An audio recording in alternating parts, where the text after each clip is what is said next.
മാനിക്കപ്പെടുന്നത്. നിങ്ങളുടെ ഖൽബ് ശരിയായിട്ടുണ്ടോന്നാ? അള്ളാഹുവിൻ്റെ പൊരുത്തത്തിലാണോ ഹൃദയം? അള്ളാഹുവിന് സ്നേഹം കൊടുത്തോ? അള്ളാഹ് പറഞ്ഞ പോലെ ജീവിക്കുന്നുണ്ടോ ഇല്ലയോ? ഇമാം ബുഖാരി റളിയല്ലാഹു അൻഹു ഉദ്ധരിക്കുന്ന ഹദീസുണ്ട്, സ്വഹീഹ് മുസ്ലിമിലും കാണാം. അബ്ദുല്ലാഹി ഇബ്നു ഉമർ റളിയല്ലാഹു അൻഹുമാ, ഉമർ റളിയല്ലാഹു അൻഹുവിന്റെ പുത്രൻ, മുഹിബ്ബുസ് സുന്നഹ്, മഹാനായ സ്വഹാബി, മസ്ജിദുൻ നബവിയിൽ സ്വഹാബികളോടൊപ്പം സുബ്ഹി നിസ്കാരം കഴിഞ്ഞിരിക്കുമ്പോൾ ഓരോ സ്വഹാബികൾ ഇങ്ങനെ കഥ പറയും, നബിയെ ഞാൻ ഇന്ന സ്വപ്നം കണ്ടു, ഞാൻ ഇന്നലെ ഒരു സ്വപ്നം കണ്ടു, അത് ഇന്നതൊക്കെയായിരുന്നു. ഒന്ന് മറുപടി വരും നബിയെ, എന്താണ് ആ സ്വപ്നത്തിന്റെ അർത്ഥം? സ്വപ്ന വ്യാഖ്യാനം ചോദിക്കും നബി തങ്ങളോട് സ്വഹാബികൾ സ്വല്ലല്ലാഹു അലൈഹി വസല്ലം. ഇബ്നു ഉമർ തങ്ങൾ പറയാം, ഞാനാണെങ്കിലും ഒരു സ്വപ്നം കാണുന്നില്ല. അങ്ങനെ ഉണ്ടാവും ചില ആൾക്കാർ, സ്വപ്നേ കാണുന്നില്ല. ചിലർ സ്വപ്നം കണ്ട് ഉറങ്ങാൻ തന്നെ നേരം കിട്ടണില്ല, അങ്ങനത്തെ ഒരു ഉണ്ടാവും. സ്വപ്നേ കാണുന്നില്ല. അബ്ദുല്ലാഹി ഇബ്നു ഉമർ തങ്ങൾക്ക് സ്വപ്നം തന്നെ കാണുന്നില്ല. കൊതിച്ചുപോയി, എന്നെങ്കിലും ഒരു സ്വപ്നം ഞാൻ കാണുകയും അതിൻ്റെ വ്യാഖ്യാനം അള്ളാഹുവിൻ്റെ റസൂലിനോടൊന്ന് ചോദിക്കുകയും ചെയ്യാൻ പറ്റിയിരുന്നെങ്കിലെന്ന്. സ്വന്തം പെങ്ങൾ ഹഫ്സ റളിയല്ലാഹു അൻഹ നബിയുടെ ഭാര്യയാണ്. സ്വന്തം പെങ്ങള് ഹഫ്സ ബിൻത് ഉമർ റളിയല്ലാഹു അൻഹുമാ. പെങ്ങളോട് പറയാം, അങ്ങനെ പെങ്ങൾ നബി തങ്ങളോട് പറഞ്ഞേക്കും.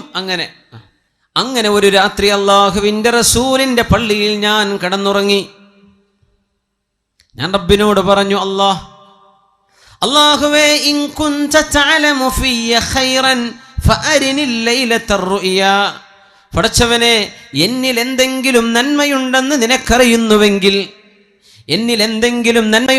നിനക്കറിയുമെങ്കിൽ ഒരു സ്വപ്നം ഒന്ന് കാണിച്ചു തരണം. ഇന്ന് രാത്രി തന്നെ ഒരു സ്വപ്നം കാണിക്കണം. ഫറഅയ്തു, അങ്ങനെ ഞാൻ അന്ന് സ്വപ്നം കണ്ടത്, അതാനി മലക്കാൻ, 2 മാലാഖമാർ എൻ്റെ കൈപിടിച്ച് കൊണ്ടുപോയി എന്നെ. മഹ്ശറയാണ് സമയം, വിചാരണ കഴിഞ്ഞ സമയമാണ്. നരകത്തിൻ്റെ അരികത്തേക്ക് എന്നെ കൊണ്ടുപോയി. 2 പേരും എന്നെ കൈപിടിച്ച് ഇങ്ങനെ കൊണ്ടുപോയി. ഫറഅയ്തുന്നാർ, ഞാൻ നരകം കണ്ടു. മുഗത്താ, നരകം മൂടിവെക്കപ്പെട്ടിരിക്കുന്നു. വഅലൈഹാ ഗിതാ കൽബിഇരി വഅലൈഹൽ ഗിതാ, ഒരു കിണർ പോലെ ഞാൻ കണ്ടു, അത് മൂടിവെക്കപ്പെട്ടിട്ടുണ്ട്. ഇതാണ് അലൈഹിം നാറും മുഅ്സദ, നരകം അവരുടെ മേൽ മൂടിവെക്കുമെന്ന് ഖുർആൻ പറഞ്ഞതിൻ്റെ അർത്ഥം അതാ. നരകം മൂടിവെക്കപ്പെടാൻ കഴിയുന്നതാണ്. ഞാനത് കണ്ടു. ഫറഅയ്തു ഫീഹി ഉനാസൻ ഖദ് അറഫ്തുഹും, എനിക്ക് പരിചയമുള്ള മക്കക്കാരായ ഒരുപാട് ആളുകൾ അന്നാ നരകത്തിൽ കിടക്കുന്നുണ്ട്. ഞാൻ ഉടനെ പറഞ്ഞു, നഊദു ബില്ലാഹി മിനന്നാർ, അല്ലാഹുവേ നരകത്തിൽ നിന്ന് കാക്കണേ എന്ന് ഞാൻ വിളിച്ചു പറഞ്ഞു. ഫജാഅ സാലിസ്, മൂന്നാമതൊരു മാലാഖ വന്നു. ആ മലക്ക് വന്നിട്ട് പറഞ്ഞു, ലം തുറ, നിങ്ങൾ പേടിക്കണ്ട. ഞാനങ്ങ് ഞെട്ടിയുണർന്നു. സുബ്ഹി നിസ്കാരം കഴിഞ്ഞ് എൻ്റെ പെങ്ങളോട് ഹഫ്സ ബീവിയോട് പറഞ്ഞു, ഹഫ്സ, നിങ്ങൾ അല്ലാഹുവിൻ്റെ റസൂലിനോടൊന്ന് പറഞ്ഞു കൊടുക്കിൻ, എൻ്റെ സ്വപ്നം അതിൻ്റെ വ്യാഖ്യാനം എന്താണെന്ന് പറഞ്ഞു തരാൻ പറയിൻ. ഹഫ്സ ബീവി റളിയല്ലാഹു അൻഹ പറഞ്ഞു കൊടുത്തു അല്ലാഹുവിൻ്റെ റസൂലിനോട്, എൻ്റെ ആങ്ങള ഇങ്ങനെ സ്വപ്നം കണ്ടു നബിയെ. നിങ്ങളതിങ്ങനെ കേട്ടിട്ട് പറഞ്ഞു, നിഅ്മർ റജുലു അബ്ദുല്ലാഹി ലൗ കാന യുസല്ലി ബില്ലൈൽ. നിഅ്മർ റജുലു അബ്ദുല്ലാഹി ലൗ കാന യുസല്ലി ബില്ലൈൽ. രാത്രി നിസ്കരിക്കുമെങ്കിൽ, രാത്രി 2 റക്അത്ത് തഹജ്ജുദെങ്കിലും നിസ്കരിക്കുമെങ്കിൽ, അബ്ദുല്ലാഹി വളരെ നല്ല ചെറുപ്പക്കാരനാണ്, വളരെ ഉഷാറാണ് ആള്. പക്ഷേ ആ ഒരു രാത്രി സുബ്ഹിന്റെ മുമ്പ് ഒരു 2 റക്അത്തെങ്കിലും നിസ്കരിക്കുകയാണെങ്കിൽ ആള് മാഷാ അല്ലാഹ്. ബാക്കിയൊക്കെ ക്ലിയറാണ്. 2 റക്അത്ത് രാത്രിയിലെ നിസ്കാരത്തിന്റെ ഒരു കുറവ് കാണുന്നുണ്ട്. ഫമാ തറക്തുഹാ മുൻദു അൻ ഖാലഹാ റസൂലുള്ളാഹ് സ്വല്ലല്ലാഹു അലൈഹി വസല്ലം. അല്ലാഹുവിന്റെ റസൂൽ ആ പറഞ്ഞതിന്റെ ശേഷം പിന്നെ രാത്രിയിലെ 2 റക്അത്തെങ്കിലും ഞാൻ നിസ്കരിക്കാതെ പോയിട്ടില്ലെന്ന് അബ്ദുല്ലാഹി ഇബ്നു ഉമർ റളിയല്ലാഹു അൻഹുമാ. അല്ലാഹുമായുള്ള ബന്ധമാണ്. അല്ലാഹുവിന് കുറച്ച് സമയം കൊടുക്കുക.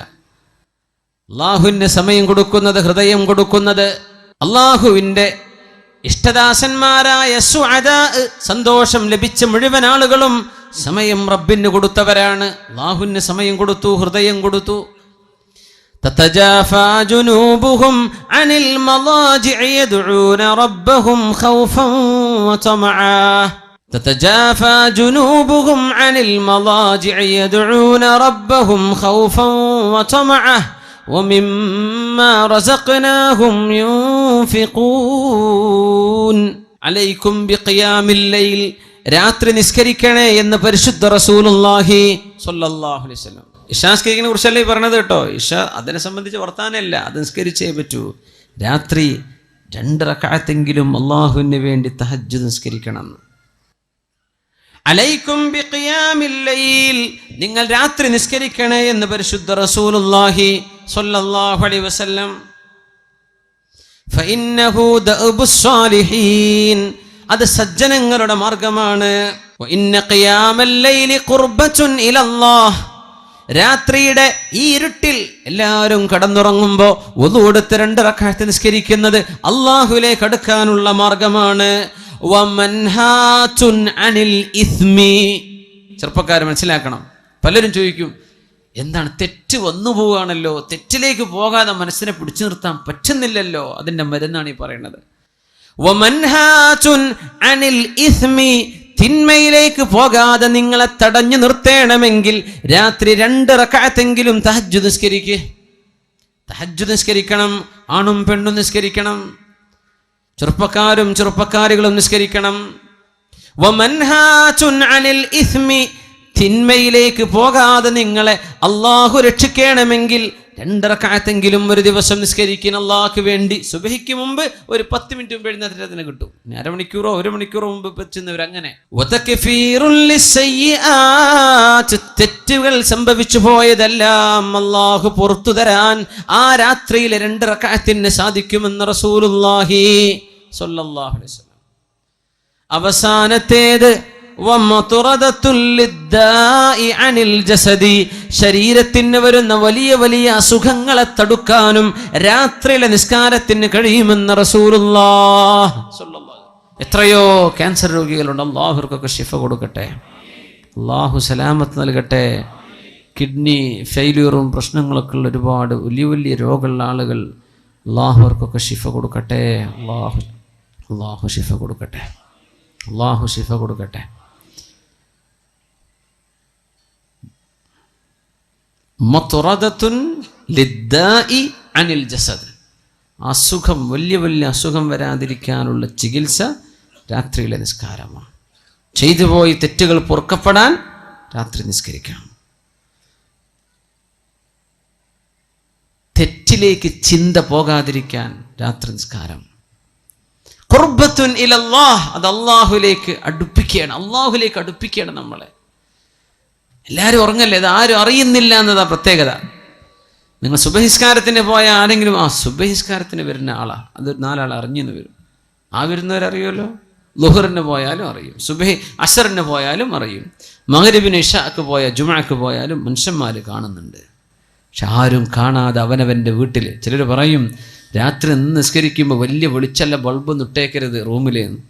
ബാക്കിയുള്ളൊരു നാട്ടുകാർ കണ്ട ആൾ നീച്ചിട്ടുണ്ട് കേട്ടോ എന്ന് അറിയുമല്ലോ, അത് അറിയിക്കണ്ട, ഇതാരും അറിയണ്ട, നിങ്ങളും പടച്ചോനും മാത്രം അറിഞ്ഞാൽ മതി. നമ്മൾ ഈ പബ്ലിസിറ്റി ചെയ്യാൻ ഒരുപാട് ഉഷാറാണ്. നമ്മൾ ഒന്നും ചെയ്യേണ്ട ആവശ്യമില്ല. എന്താ പബ്ലിസിറ്റി? നമ്മൾ അള്ളാഹുവിന് വേണ്ടി കുറച്ച് ഒളിപ്പിച്ചു വെക്കുക, നമ്മളും റബ്ബും മാത്രം അറിഞ്ഞാൽ മതി. ആ ഒരു ബന്ധം അങ്ങോട്ട് ആയിക്കഴിഞ്ഞാൽ ഇൻഷാ അള്ളാഹ് അതിൻ്റെ മധുരം നിങ്ങൾക്ക് ആസ്വദിക്കാൻ പറ്റും. നമുക്ക് ചെറിയ കുട്ടികൾക്കും വലിയവർക്കൊക്കെ പറ്റും, എല്ലാവർക്കും പറ്റും. പണ്ടൊക്കെ പഠിക്കുന്ന കുട്ടികൾ മരണത്തെ ഓർത്തുകൂടാന്നൊക്കെ പറയാം ഉസ്താദന്മാർ അത് പറയുമ്പോൾ. കിതാബിൽ അങ്ങനെ തന്നെ കാണും. ഇന്ന് പഠിക്കുന്ന കുട്ടികൾ നല്ലോ മരണത്തെ ഓർക്കണം എന്നപ്പോൾ പറയേണ്ടത്. അവരാണിപ്പോൾ പിഴച്ചു പോകുന്നത്. നല്ല ഓർക്കണം, അള്ളാഹുലേക്ക് മടങ്ങുക. മരിച്ചു പോകേണ്ട ലോകമാണ്. ആത്മാക്കളുടെ ലോകത്തും തുടങ്ങിയ യാത്രയിലെ ചെറിയൊരു ഭാഗത്താണ് നിൽക്കുന്നത്. ഇനി ഖബറിലുള്ള ജീവിതം ദീർഘമാണ്, മഹ്ശറ ദീർഘമാണ്, അതിൻ്റെ ഇടക്കുള്ള 40 ദീർഘമാണ്, പിന്നെ ആലമുൽ ആഖിറ അനശ്വരമാണ്. ഇവിടെ കുറച്ച് നേരത്തൊരു വെയിറ്റിങ്ങിലേക്ക് നമ്മൾ വന്നിരിക്കുന്നത്. ഇത് ക്ലിയർ ചെയ്യണം. അതിന് മനസ്സ് അള്ളാഹുലേക്ക് കൊടുക്കും. അള്ളാഹു നമ്മെ സഹായിക്കട്ടെ. അതുകൊണ്ട് നമ്മളൊരു നിയ്യത്ത് ചെയ്യുക ഈ സദസ്സിൽ വെച്ചിട്ട്. എന്തേ? നേരത്തെ കിടന്നുറങ്ങണം കേട്ടോ. 2 മണിക്ക് പോയി കിടന്നുറങ്ങിയിട്ട് സുബഹി പോലും കിട്ടൂല, ഉറപ്പാ. Early to bed, early to rise. നേരത്തെ ഉറങ്ങുക, നേരത്തെ എണീക്കുക. അള്ളാഹു നമുക്ക് ആയുസ് ആരോഗ്യം തരുന്ന കാലത്തോളം നമ്മൾ ഇൻഷാ അള്ളാഹ് ചൊല്ലിയിട്ട് 2 റക്അത്തെങ്കിലും ഞാൻ തഹജ്ജുദ് നിസ്കരിക്കും. പിന്നെ സുബഹിനെ പറ്റി വർത്താനല്ലല്ലോ, സുബഹിക്ക് അള്ളാഹുവിനെ പ്രശ്നമേ വരുന്നില്ല. തഹജ്ജുദിനെ പറ്റി നമ്മൾ പറയുന്നത് 2 റക്അത്ത്. നമ്മുടെ ഈ കാവമ്പടിക്കാർ മുഴുവനും ഈ പരിസര പ്രദേശത്ത് ആരൊക്കെ ഇവിടെ വന്നിട്ടുണ്ടോ നമ്മളൊക്കെയും മരിക്കണവരെ ഞാനത് ചെയ്യും. നമുക്ക് തെറ്റെന്ന് വിട്ടു നിൽക്കണ്ടേ? നമ്മുടെ തെറ്റല്ലാഹു പുറത്തു തരണ്ടേ? നമ്മുടെ ഹൃദയത്തിലേക്ക് ഓരോരോ ചിന്തകൾ വരികയാണ്. ചെറുപ്പക്കാരൊക്കെ നന്നായി ജീവിക്കാൻ നടക്കുന്ന ചെറുപ്പക്കാരെ ചില പെൺകുട്ടികളെ വഴപ്പിക്കുന്നത്, അച്ചടക്കത്തിൽ ഇസ്ലാമിൻ്റെ വേഷം വിട്ട് നടക്കുന്ന പെൺകുട്ടികളെ ചില ചെറുക്കന്മാരെ വന്ന് വഴപ്പിക്കുന്നത്. ഇതിന്നൊക്കെ രക്ഷ വേണ്ടേ? അള്ളാഹിൻ്റെ അടുത്ത് രക്ഷപ്പെടണ്ടേ? തിന്മയിൽ നിന്ന് രക്ഷപ്പെടണം. ശരീരത്തിൽ മാരക രോഗം വരാതിരിക്കാൻ എന്തൊക്കെയാ പറഞ്ഞത് റസൂലുള്ളാഹി തങ്ങൾ സ്വല്ലല്ലാഹു അലൈഹി വസല്ലം? സ്വാലിഹീങ്ങളുടെ മാർഗമാണത്. പിന്നെ ഖുർബത്തുൻ ഇലല്ലാഹ്, അള്ളാഹുലേക്ക് അടുക്കാനുള്ള വഴിയാണ്. പിന്നെ പറഞ്ഞത് എന്താണ്? അള്ളാഹുവിൻ്റെ ഭാഗത്ത് നിന്ന് സഹായം കിട്ടും തിന്മയിലേക്ക് പോകാതിരിക്കാൻ. തിന്മകൾ അള്ളാഹു പുറത്തു തരും. ശരീരത്തിന് അള്ളാഹു രോഗം വരാതെ കാത്തു സൂക്ഷിക്കും. 2 റക്അത്തെങ്കിലും മിനിമം.